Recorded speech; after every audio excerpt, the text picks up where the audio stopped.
Well, it's Tuesday Wrestling, and you all know what that means. So we got, of course, NWA PowerrrSurge, where we only had 3 matches and a couple of interviews that explain what's going to happen with certain wrestlers regarding the women's title and the 10 pounds of gold.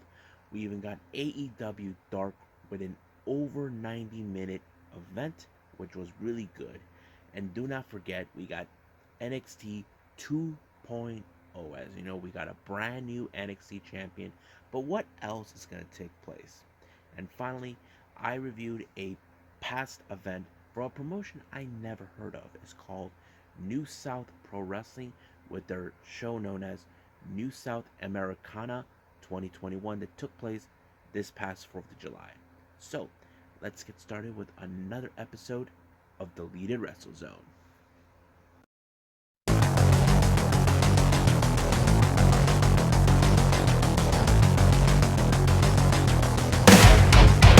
Are you ready?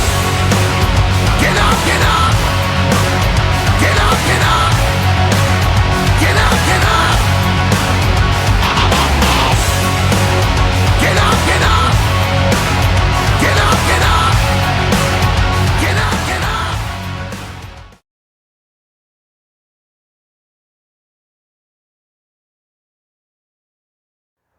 Welcome everybody to Deleted Wrestle Zone, all things that it's pro wrestling with AEW, NXT, New Japan Pro Wrestling, Impact Wrestling, the National Wrestling Alliance, various promotions, wrestlers, matches, and championships. I am your host, Jay right here. So, let's begin with the National Wrestling Alliance with NWA PowerrrSurge. Now, this is not NWA Power, this is a different type of show, but it was a pretty good one. They had 3 good matches. The first one is Colby Corino taking on Marshe Rockett. This was a very interesting match. However, it did play it out in a dirty, clean way by Colby Corino, who has a brand new attitude recently, who's demanding better opportunities, all that. He even used Marshe's tights in order to win. So the referee did not see that, but is wait. Excuse me. Now, one of the podcast interviews known as This is NWA interviewed Jack Stane. Now, Jack Stane has been throwing a lot of attitude. Recently, his rivalry with Crimson, he believes that he's turned his back on him because of the Champion Series. And not only that, he already made it clear that he wants to be the NWA World Heavyweight Champion once again. But however, he knows he has his sights on that title. But he did not appreciate what Trevor Murdoch did on last time during that slap match. So basically, he has Trevor Murdoch on his sights, but it's only a matter of when he'll cash in his opportunity for the NWA World title. Now, Joe Galli, who's in the other hand, one guy who's been trying to interview Camille for months before she started talking, wanted to get the insight on Camille's mind. Why did she attack her? Now, Melina says that she's irrelevant now because she is now the champion. She's able to speak, basically saying that she kind of sold out in every way.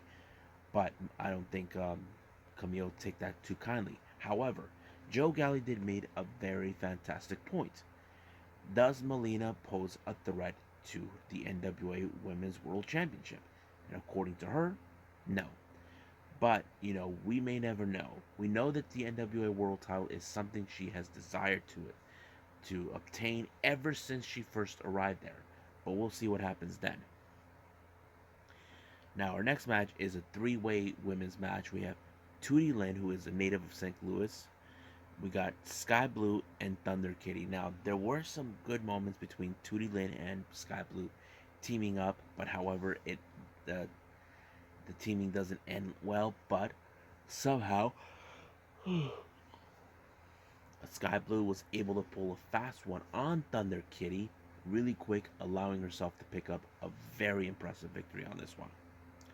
Now, once again, this is NWA Podcast made an interview with Trevor Murdoch, where Trevor is fully aware that he's a target. He knows there's people who most likely could pose a threat. However, he's not backing down from any challenge. It doesn't matter who it is. But he's self-aware that Nick Aldis will have an opportunity to regain the title. Now he knows that the Pope has an opportunity since he won the championship series. Same thing with um, Jackson or anybody. So basically, it's no is now he's self-aware what's gonna happen then, but he's not an idiot. But he's fully prepared. But one person he did admit that he's not prepared is Zaya because there's no clear indication who he is. Now, the main event for this event is Black G's taking on Nims. It was a good match. I think it was a very interesting one because we know we've seen Black G's trying to be in these ridiculous matches against Titus. Nims, he did a pretty good job. I was surprised how he picked up the victory. But I think it's a pretty good segment that he is now getting a bigger push. Somehow, maybe one day we'll see him in the championship gold all around his waist.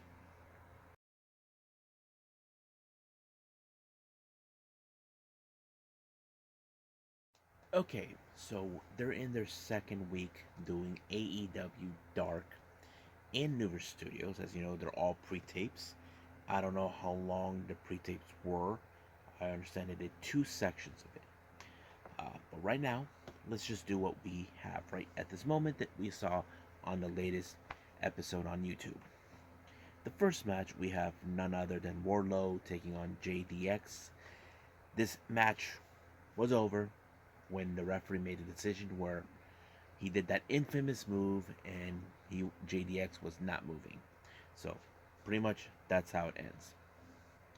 The next match we got Big Swole taking on Alley Catch, who you guys I mentioned. She's from GCW and other promotions. I have to say it was great seeing her. Um, she did pull up a good fight. However, we all know the Big Swole was going to win this one. So it's not a big deal. But Big Swole continues to improve. I don't know if we'll ever see her in Dynamite or she feels comfortable being in Dark because I know there are still those who are trying to be on the learning curve. Next match, we got the offbeat couple, the Chaos Project, Luther and Sempertico, taking on none other than Santana Ortiz. I have to say, it was a good match. It did show a lot of synchronous, how to say, combination moves by Santana Ortiz, which what makes them unique and also really fun to watch. And of course, who could forget that all the things that Serpentico and Luther had to do in order to win, but it did not work this time, so Santana Ortiz won.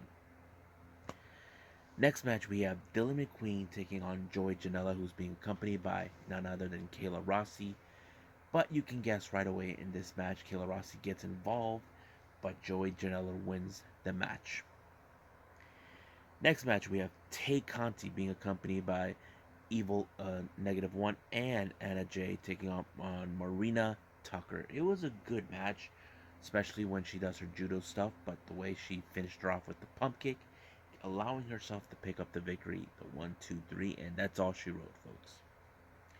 The next match we have is Lee Johnson and Brock Anderson being accompanied by Dustin Rhodes taking on Luke Curtis and Cameron Stewart. I have to say, it's great to see Lee Johnson and Brock Anderson together as a tag team. It wouldn't surprise me down the line that they would end up as a tag team in the future, hopefully getting a shot at the AEW tag team titles. But it was their combination move that allowed them to win their match. Next up, we got FTR taking on familiar faces, Stallion Rogers and Anthony Green. I have to say, this match was unbelievably good. A lot of great moves, a lot of techniques. I don't think FTR expected a whole lot on this match, but I wouldn't be surprised if Stallion and Green ends up signing with AEW because we know they're talented. We know they can bring something to the table, but we'll just wait and see whenever they go back to Dark. But however, FTR won this one. Next up, we got the Bunny being accompanied by the Butcher of Blade taking on Xtina K.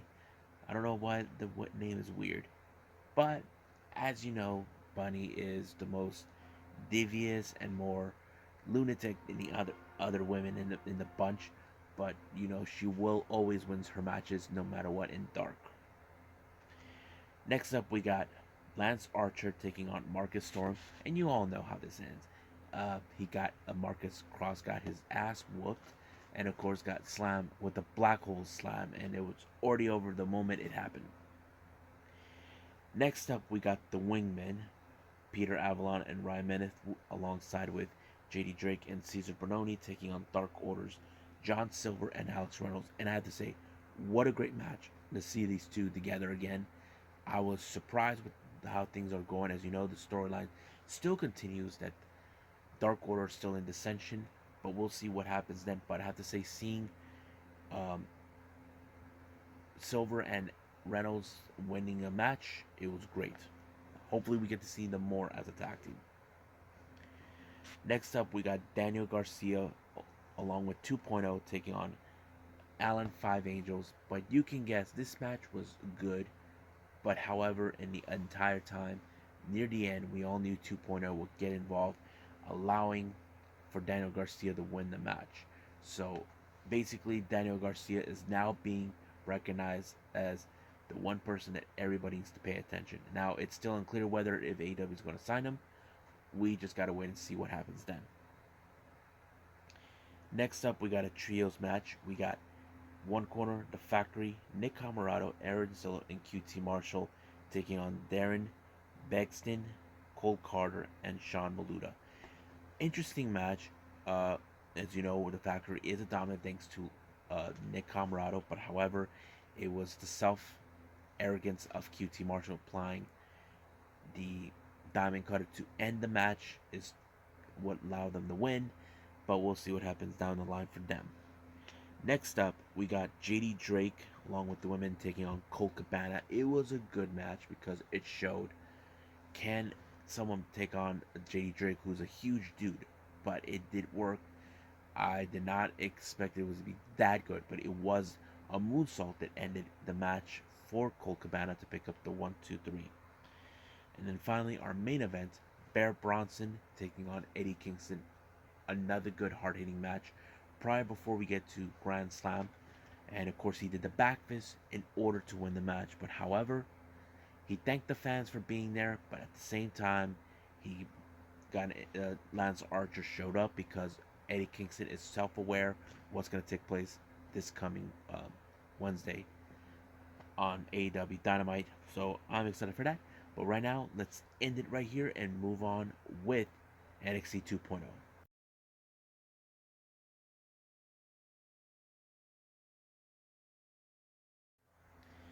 Okay, so as you know, we got NXT 2.0. You're probably saying, can you just call it NXT? I wish I could, but the way I see it, it's not the same as we did with when it was the old ways. But right now, let's just call it NXT 2.0 because that's what the fan base are calling it.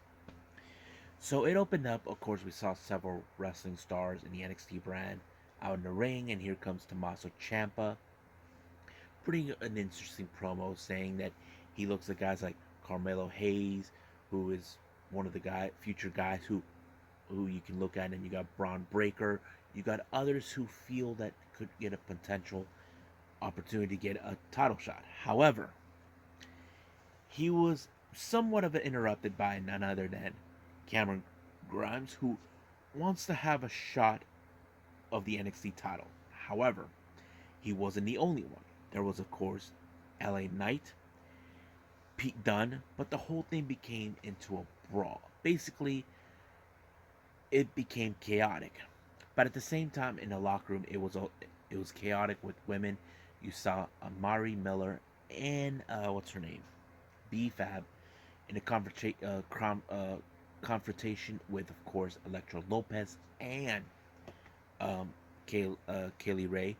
And as soon as the whole thing was calmed down, Braun Baker issued a challenge for both Rich Holland and Pete Dunne to be in the same match against him and, of course, the NXT champ. And it was set up as the main event, which I was pretty much excited for. Now, our opening match was, of course, the NXT Cruiserweight title. This was something that was in the works, as you know. The story goes that Diamond Mine believes the title belongs to Roderick Strong, that Kushida was ducking them. They didn't believe him that he had medical problems. But it was a pretty good match. But however, Malcolm Bivens, being the sly devil that he is, helped put his foot on the rope and also distract the referee. But the new person, the new girl in the school, decided to get involved and allowing for Roderick Strong to pick up the victory. Now, as soon as the Diamond Mine were celebrating one of the many victories they will attain, they were interrupted by the cockiness of Gregory Waller. Now, I don't know if this is like playing out where, okay, he's going to get a title shot, but he's not going to win it. But of course, I have that feeling by the time that match happens, Roderick Strong is going to tell him, you're not even worthy. So that's the way I see it. Now, our next match is Kaylee Ray, now taking on Amari Miller. As you know, Kaylee Ray is now in NXT, setting up herself to make a name now, since she's already been dominant in the NXT UK brand. But it was pretty good. I say it was showing that Kaylee Ray is still the dominant female in the roster, and I think it is going to play out pretty well. Now, Braun Breaker, as you know, we all know what he's trying to do. If you guys notice, there are pretty moments that he is looking at the one thing that he wants, and that is the NXT title. And Tommaso Ciampa can see it. Now, do I think, as a fan, is there a possibility we could see those two in the main event? I would say yes. Now, our next match, we have Trey Baxter taking on a brand new wrestler coming from Singapore named Dante Chen. He is the first ever Singaporean who actually wrestled in a WWE ring. It was pretty good. Dante really impressed me, especially his maneuver, the way he actually finished off Bray Baxter. And of course, Bray Baxter cannot believe that he lost, but his real life girlfriend, who is now being shared, Cora Jade, is trying to cheer him up. So practically give him the motivation that he needs.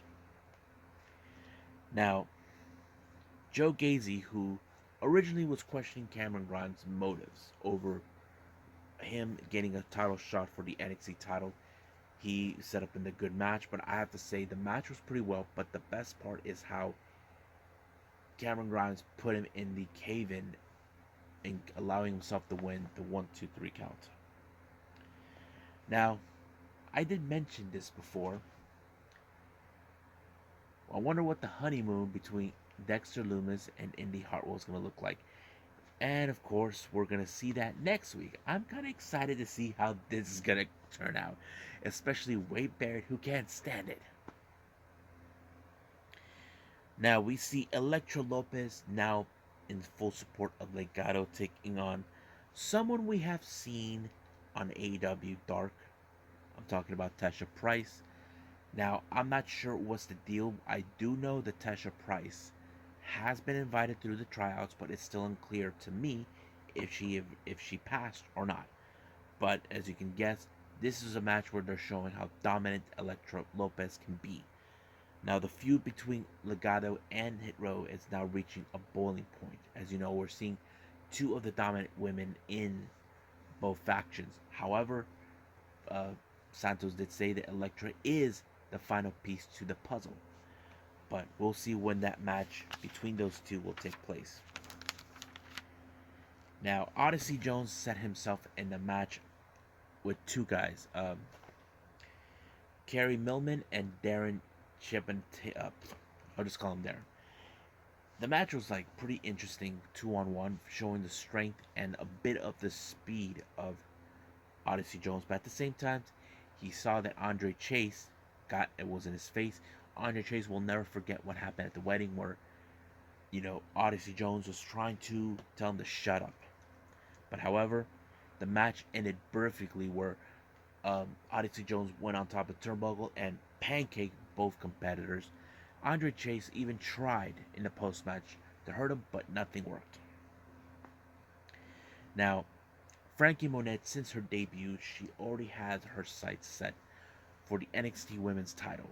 And it turns out that apparently Raquel Gonzalez already did that for her. Turns out they're going to have that match for the title next week, which is going to be good. But at the same time, this new talk host shows, talk host name calling it Lashing Out is going to be making its debut. I'm kind of interesting how this one's going to go. Now, Grayson Waller, as you know, is bragging about his opportunity. Carmelo Hayes has an opportunity for any title shot that he wants, either a tag team, cruiserweight, North American, or possibly the NXT title. It's still unclear what he's gonna do, but we'll see what happens then.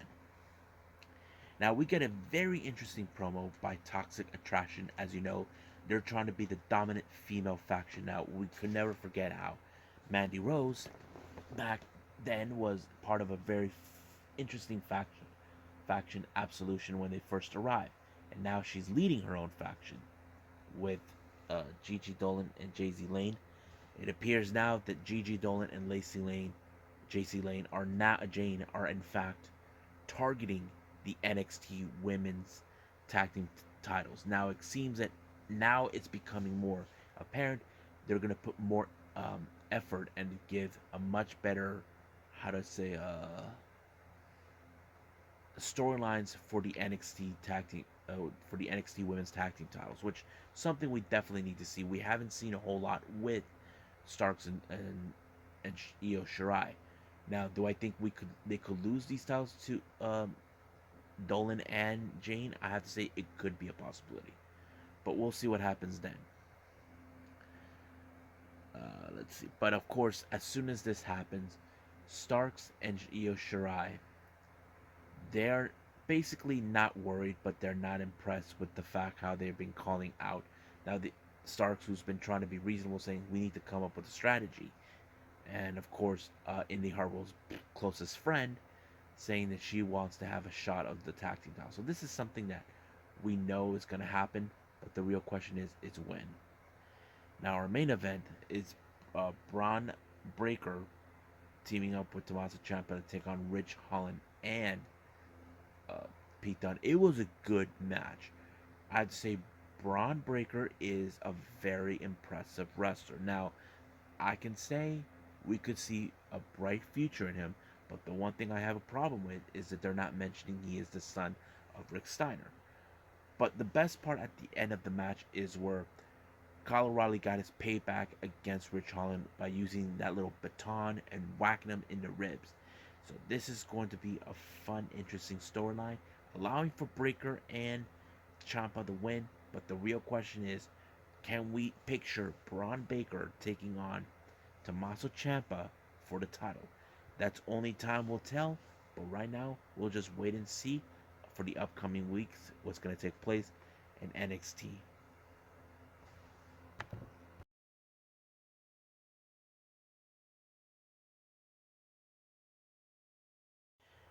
Okay, so the last thing I got for all of you is, of course, this promotion out of Georgia called New South Pro Wrestling. Their event is called New South Americana. This took place, my bad for the date, it did not happen on July 4th. It was another event. I look back at it.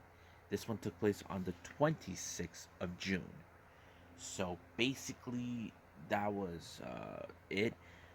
Now, I don't know much about this promotion, but they just call New South because this is somewhere a very different area. I have to say the setting was great. I like how they put up the Titantron and the commentators are right on the side, and they have a little ramp for all the wrestlers to come in. Now, you may or may not heard these names before, but if I if I mention them, I will mention where we seen them from.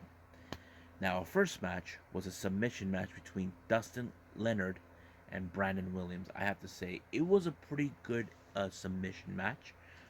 Dustin Leonard dressed up in a karate gi. Don't know if that was a perfect way to try to win the match, but however, it was Brandon Williams that won by applying an armbar technique on into Leonard, allowing him to tap out.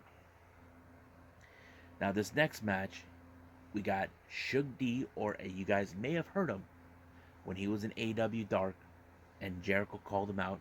He called him Pineapple Pete. Yes, guys, Shug D is still wrestling, or should I say, Pineapple Pete is still wrestling, taking on Donnie Uh, Jelena. I don't know if he's in relations with Joey Janela, but he also goes by another name, Kung Fu Janela. If you guys know, I mentioned him on the Effie Big Gay Brunch. The match only went up to 41 seconds until it appears that there's a feud between both Shug D and Janela in this particular storyline. But however, we don't know how long this feud has been going. Not keeping track on this. This is my first time watching the show, but it was rather interesting. Now, the next match is a tag team. We got Shug D's buddies, the Candy Shop, Two Fly Tie, and Rolando Perez taking on Telegena Knights, Hunter Drake, and Tyler Frank. Now, the match was pretty good. It was exactly what I hoped for, but it ended with Shug D getting involved, allowing for the Candy Shop to win. And I know many fans do not like that. But from the way I see it, it looks more like Shug D is trying to control the entire promotion itself. I'm not sure, but we'll see what happens. Our next match is a Wasteland Survival 6-man tag team match. First team, we got the Wasteland Generation, Sean Campbell, Braden Toon, and Sean Christopher taking on the Wasted War Party, Max Impaler, Heidi Howitzer, and Leon Ravage. It was unbelievably good, more like they can beat them up however they want and however they need them to do it to win.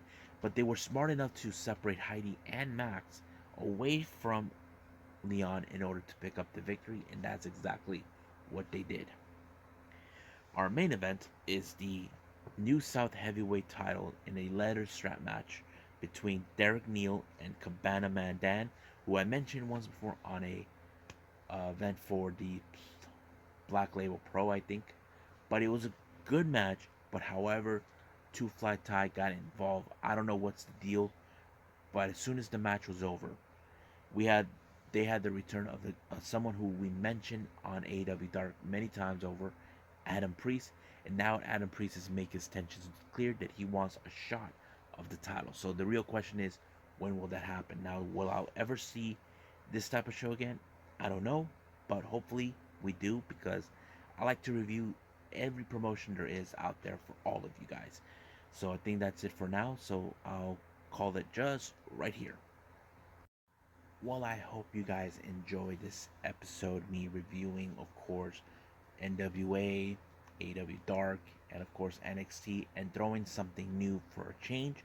However, doesn't end for tomorrow. As you know, we got AEW Dark, AEW Dynamite with their Grand Slam show taking at the Arthur Ashe Stadium. I'm so excited and pumped for that. But since we only got that particular day happening, I decided to throw in some past events, two Japanese wrestling promotion, and a promotion I never heard of, but it's building a hardcore type.